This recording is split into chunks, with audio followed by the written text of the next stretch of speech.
लोक भवन में तो कमल खिल चुका है और वो कमल खिला रहेगा। और देखिए माननीय अध्यक्ष जी, साइकिल पंचर हो गई है तो अब पंचर को ठीक कराने की जो आपकी साइकिल है उसको शायद उत्तर प्रदेश जनता ठीक करेगी नहीं। इसलिए मैं लोक भवन में कब बैठूंगा? लोक भवन में हम लोग ये पीडब्ल्यूडी मिनिस्टर रहे, ये भूल गए इनके जिले की मुख्यालय की सड़क किसने बनाई? आपने बनाई? बताइए बताइए। फोर लेन किसने बनाई बताइए? अध्यक्ष जी, मैं आप कृपया करके आपस में डिबेट नहीं करें, आपस में डिबेट नहीं करें। कृपया करके नेता प्रतिपक्ष पूर्व मुख्यमंत्री जी को यह बता दीजिए, ये 5 साल सत्ता में नहीं रहे, आगे 5 साल के लिए फिर विदा हो चुके हैं। 2027 में चुनाव आएगा, मैं तो यह मानता हूं कि फिर कमल खिलेगा। फिर आपका अभी कोई भविष्य इस समय नहीं है, लेकिन सड़क किसने बनाई है, एक्सप्रेस किसने बनाया है, मेट्रो किसने बनाई है? जैसे लगता है आपने सैफई की जमीन बेच करके ये सब बनवा दिया है। तुमने घर के तुम अपने पिताजी से पैसा लाते हो या बनाने के लिए? तुमने राशन बांटा तो पिताजी ने क्या बात है? कोई बात है क्या?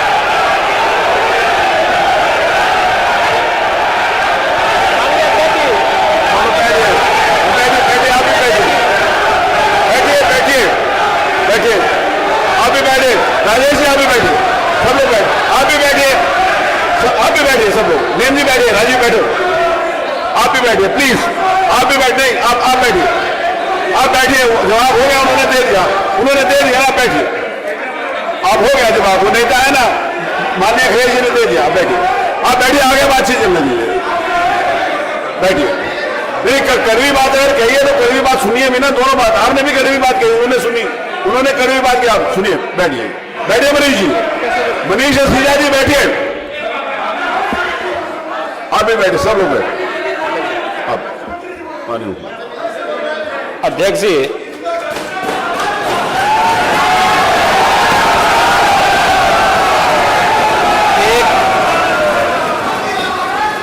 एक घंटे से अधिक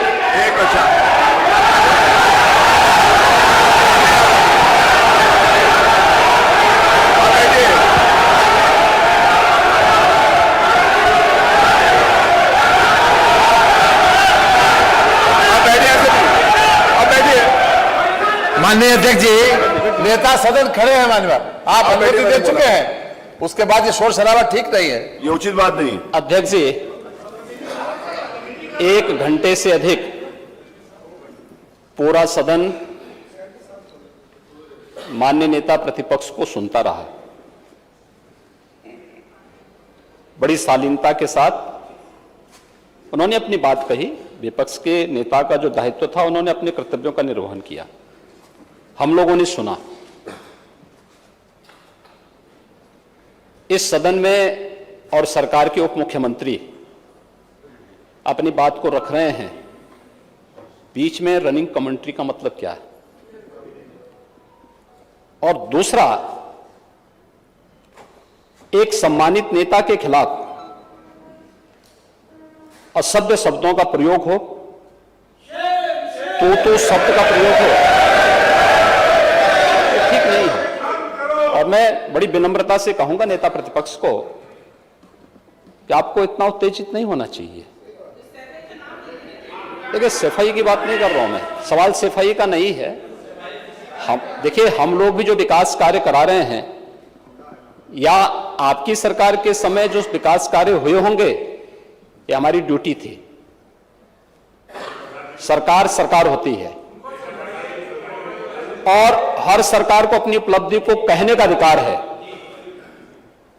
माननीय उप मुख्यमंत्री जी ने बिल्कुल सही कहा कि विकास, आपने कहा, आप विकास की जब चर्चा हुई तो उन्होंने जो बातें कही बिल्कुल ठीक ढंग से की थी। आपके यहां के दूसरे नेता या जब माननीय उप मुख्यमंत्री का यहां पर भाषण संपन्न होता, उसके बाद अपनी बात आप लोग कह सकते थे। लेकिन देखिए, मैं कल भी देख रहा था, कल माननीय वित्त मंत्री जी यहां पे जवाब देने के लिए खड़े हुए, उन पर जिस तरीके की भाषा का प्रयोग उस समय किया गया, आज फिर हम देख रहे हैं। देखिए, लोकतंत्र में हर सदस्य को सदन में अपनी बात रखने का पूरा अधिकार है, और अगर आप कहेंगे तो कैसे इस बात की अपेक्षा रखते हैं कि इस पार से उसका जवाब नहीं मिलेगा। पूरे 1 घंटे से अधिक समय तक पूरा सदन और खासतौर पर सत्ता पक्ष से जुड़े हुए सभी मान्य सदस्यों ने आपकी बात को बहुत ध्यान से सुना। देखिए, सहमत होना ना होना अपना विषय है, नहीं सवाल दूसरा नहीं। देखिए सवाल, देखिए सफाई भी इसी प्रदेश का हिस्सा है। अध्यक्ष महोदय, सवाल ये नहीं है, मैं सुनने को तैयार हूं। अच्छा, मुख्यमंत्री जी बोल रहे हैं, सफाई भी तो इसी प्रदेश का हिस्सा है। नहीं सफाई, देखिए भाषा आप उसको बाद में बोल सकते हैं। देखिए हमारी सहमति असहमति हो सकती है, देखिए हमारी असहमति असहमति हो सकती है किसी बात पर, हम बाद में इस बात को करेक्शन करा सकते हैं, लेकिन तो मैंने शब्द का प्रयोग नहीं किया जाना चाहिए और किसी भी असभ्य भाषा का प्रयोग नहीं होना चाहिए। और मैं माननीय अध्यक्ष जी से अनुरोध करूंगा कि अगर इस प्रकार की शब्दावली प्रोसीडिंग का हिस्सा बनी है तो कृपया उसको हटवा दें, क्योंकि यह गलत परंपरा होगी और मैसेज का देश के अंदर खराब जाएगा। हमें हमेशा इस बात को ध्यान में रखना होगा, सदन की मर्यादा का ध्यान हर हाल में बनाए रखना होगा। दूसरा, जब एक सदस्य बोल रहा हो तो सदस्य के बीच में, और खासतौर पर उप मुख्यमंत्री बोल रहे हो, तो बीच में रनिंग कमेंट्री करना, बीच में धमकी देना, ये चीजें ठीक नहीं है और मुझे लगता है सदन की मर्यादाएं इससे आहत होती हैं। कोई भी इसको नहीं स्वीकार करेगा और मैं विनम्रता से कहूंगा माननीय नेता प्रतिपक्ष को, उनका सम्मान है, वे सबसे बड़े विपक्षी दल के नेता हैं और मुझे लगता है कि इस मर्यादा की अपेक्षा केवल सत्ता पक्ष से ही न करें, विपक्ष भी उस मर्यादा का पालन करेगा तो दोनों का सम्मान बना रहेगा और यह सम्मान दोनों का बना रहे।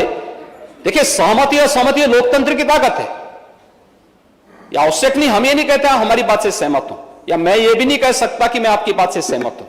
जब मेरी बारी आएगी, मैंने तो पूरे 1 घंटे तक आपकी बात को सुना, मेरी बारी जब मेरे दल की ओर से मेरी बारी लगाई जाएगी, मैं उस दिन अपनी बात को यहां पे रखूंगा। मैंने आपके पूरे भाषण को इसलिए सुना ही नहीं, प्रोसीडिंग मंगाऊंगा, फिर देखूंगा, उसका पूरा जवाब भी दूंगा यहां सदन पे और मैं उम्मीद करूंगा कि सभी विपक्षी नेतागण उस दिन यहां पर हमारी बात को भी सुनेंगे। लेकिन एक सरकार के वरिष्ठतम नेता में से एक और उप मुख्यमंत्री जो लगातार दूसरी बार उप मुख्यमंत्री हो रहे हैं, उनके द्वारा अपनी बात को रखा जा रहा हो, मुझे लगता है शालीनता से हमें सुनना चाहिए।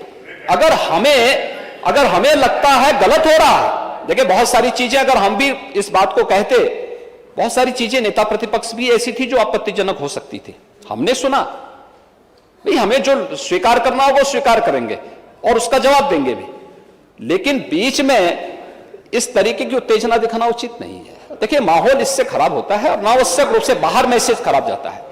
हमारे बारे में टिप्पणियां होती हैं, सदन के बारे में टिप्पणी होती है, हर एक सदस्य की मर्यादा भंग होती है और सदस्य की इसका सम्मान बाहर तार होता है, पब्लिक में इसका मैसेज खराब होता है और इस प्रकार की शब्दावली का प्रयोग न हो। और अगर ये तो शब्द का प्रयोग हुआ है तो मैं आपसे अनुरोध करूंगा कि कृपया इसको सदन की प्रोसीडिंग का हिस्सा कतई न बनाने दिया जाए, क्योंकि ये आने वाले समय में नजीर बनेगा।